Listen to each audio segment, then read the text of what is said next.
It is currently Tribbie's fourth banner, and some people are still wondering if she is worth it or not. In fact, some people see her as overrated, some as underrated. Let's see what she actually is. Just like my herta guide video, I will not go into her kit as deeply as all of that info is in the game or covered by other guides. Again, I'm not pro at the game, but I have been a long-time user of Tribbie, so I think it's fair to say I have some decent ideas on how to properly use her. So Tribbie is a quantum harmony character that is currently ranked and prided as T0.5 in both Memory of Chaos and Apocalyptic Shadow, while remaining as T0 in Pure Fiction. I actually agree with this assessment. So Tribbie is mainly a generalist that specializes in AoE content, so it makes sense she would be ranked higher in Pure Fiction. However, as she is not exactly best in slot for any of the top tier DPS, like the Elation DPS is right now, it would make sense she would not maintain her T0 spot in both Memory of Chaos and Apocalyptic Shadow. Other guide videos just talk about her relic options and quickly gloss over her team options, but I'll actually go over her endgame viability and which teams she can properly be utilized in. So Tribbie scales off HP, which makes her an excellent teammate in sustainless comps in general. She has great generalist buffs that can allow her to be used in basically any team.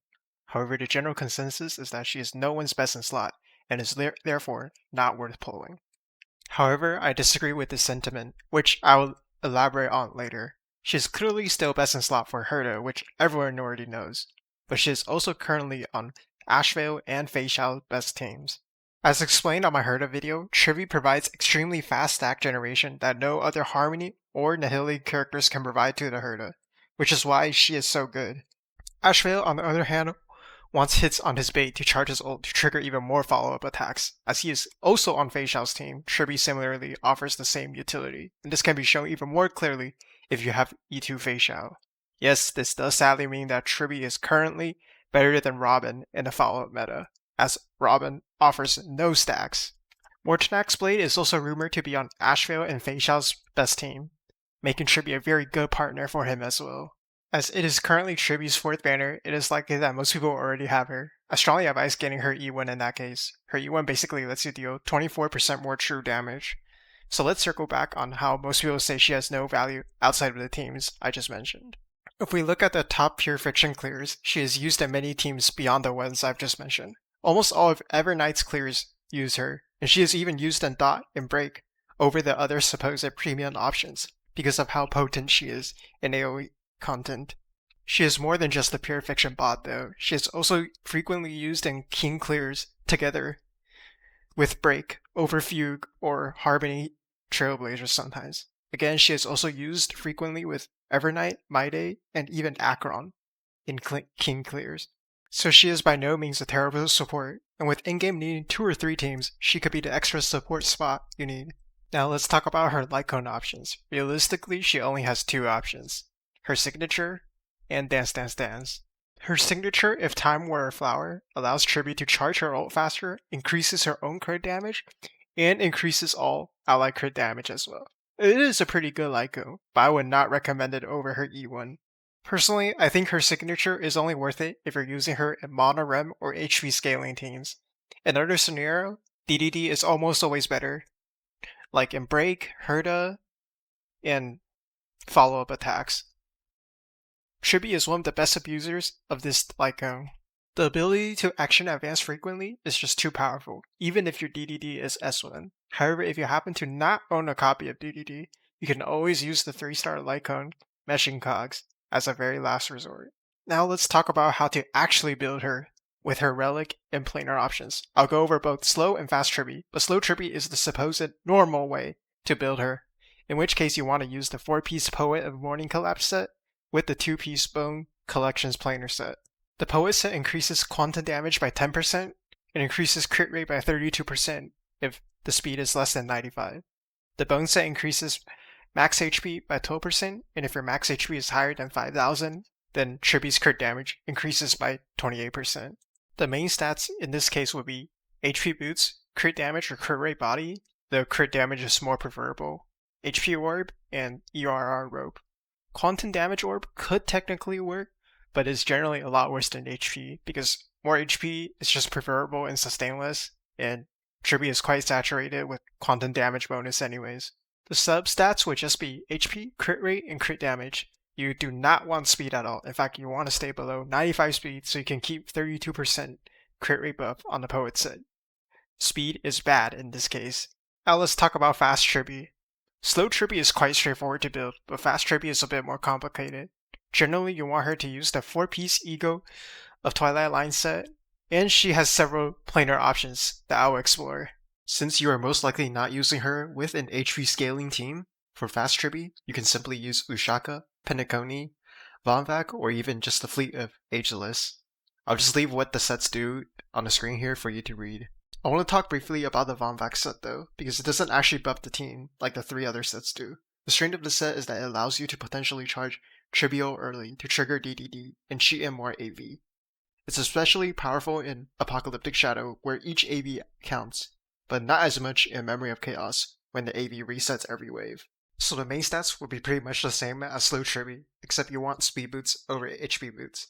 However, in fast Tribbie builds, HP Orb is far better than Quantum Damage Orb, because your Tribbie will have a lot less HP, so it's important to prioritize the HP stat in this case. For substats, it is the exact same as slow Tribbie, except you actually want speed substats. Ideally, you get over 134 speed for fast Tribbie, and at least 120 speed, so you can activate the Vonvac passive. It is in my humble opinion that if you cannot reach at least 120 speed, it is not worth it to build fast Tribbie. For slow Tribbie, you want 68 crit rate outside of combat, at least 180 crit damage, and 6k HP. For fast Tribbie, try to aim for 80 crit rate, ideally as close as 100 as possible, 150 crit damage, and 4.5k HP. However, remember that for fast Tribbie, the most important part is still her speed, so it is fine if her stats are lacking, as she would not be dealing that much personal damage. Even though I talked about the different relic and planar sets, you can still mix and match them according to your needs. This is just a general guideline. Now let's discuss when and why you might want to use fast or slow Tribbie. Slow Tribbie prioritizes her personal damage, focusing more on her damage output and offensive stats, while fast Tribbie focuses more on utility and ult uptime. It is natural that most fast Tribbie builds also use DDD. By the way, slow Tribbie can also use DDD. It is not necessary your Tribbie must be fast to use DDD. Typically, if your Tribbie has high investments beyond E2, it is better to build her slow, as she'll be dealing enough personal damage to warrant using the Poet set. Similarly, with her signature, she should always be slow, as there is no point for her to be that fast. Usually, if you're playing Tribbie on a caster's team, or a monorem team for example, the need for DDD action advancing isn't as prominent, so running slow Tribbie will be better for overall team damage.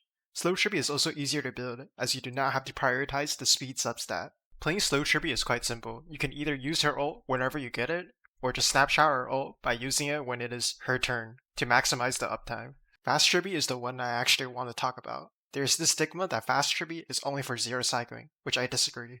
Fast Tribbie has many advantages that puts her above slow Tribbie. It is the ideal way to build her, in my opinion, on herta teams and follow-up teams, which are actually the teams that want her the most. Herta teams tend to prioritize ult uptime and stack generations, which fast Tribbie can provide much easier than slow Tribbie. Similarly, follow teams also want stack generations, whether it be for Fei Xiao or for Ashvale, making her uptime much more valuable. Or if you're just playing her in a team that wants more actions in general, her ability to abuse DDD will be quite valuable as well. The loss of her personal damage for more turns is generally worth it, especially if it makes her break or clears. In some ways, I also think this is the design flaw of Tribbie. Since slow Tribbie is technically the correct way to play her, it is unfortunate that she wants to be fast to make some of these teams perform at their absolute best. As you will be using fast Tribbie with DDD, you generally want to ult when the next character AV is a bit far away to maximize the DDD, which means you do not ult on Tribbie's turn. However, you also don't want to keep holding onto your ult since her uptime is important, or else you will have too little DDD actions. If you have multiple ults, it is generally advisable to use Tribbie's ult first, because this way the other character's ults can charge Tribbie's ult. If you can use the other character's ults first, the charge given to Tribbie will be wasted. Of course, this depends on the situation, such as if you have both herta and Tribbie ult up at the same time. The main strength of fast Tribbie is the ability to charge more ults, therefore more DDD actions, which results in more turns in general. Even at S1 DDD, this is quite valuable. I hope this can help you determine whether to build slow or fast Tribbie, or you can have both builds to swap according to your needs. Previously, I briefly talked about how Tribbie is also often used on break teams, so I'll go over that as well. Important to note that if your Tribbie is not E1, it is not worth it, as that is why she is so good on break. Fast Tribbie is generally the way to go for break teams, and you can of course keep the same build as whatever your normal Tribbie is, regardless of fast or slow. But if you want to maximize your break damage for whatever reason, you can also build her using the 4-piece Iron Cavalry set and either the 2-piece Kalpani Lantern or the 2-piece Talia set based on your team. You can also build her using the 4-piece Watchmaker set if no one else on the team is holding that set, as it increases break effect for the entire team. These sets basically increases break effect and break damage, and I've shown what they do on screen here for you to read. You can of course also mix and match. Main stats would generally be speed boots, HP body, as crit stats are unimportant here, HP orb, and ERR robe. In this case, quantum damage is completely useless and not worth considering. Substats would just be speed, HP, and break effect. Break damage does not scale off crit, so there is no need for crit stats. Again, just prioritize 134 plus speed, 100 break effect, and 5k HP. If you decide to build her using the break sets, her signature is kinda useless. Besides the DDD Lightcone, you can also consider using the Battle Pass Lightcone, In Pursuit of the Wind, or the 4-star Lightcone, Memories of the Past, that increases break effect and regens energy. I personally do not think it is worth the trouble to make a break build specifically for her. If you happen to have the pieces, or the time to do so, it might be worth considering. Tribbie is still a very good support that can slot into many teams, and is best in slot for follow-up and herta teams. Do not let people tell you that she is a bad character simply because she isn't as powerful as she was in her prime.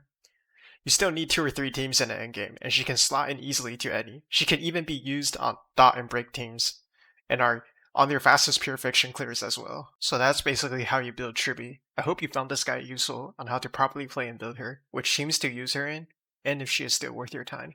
As always, if you found it helpful, please like and subscribe. It would mean a lot to me, and I might continue making more Star Rail related content in the future.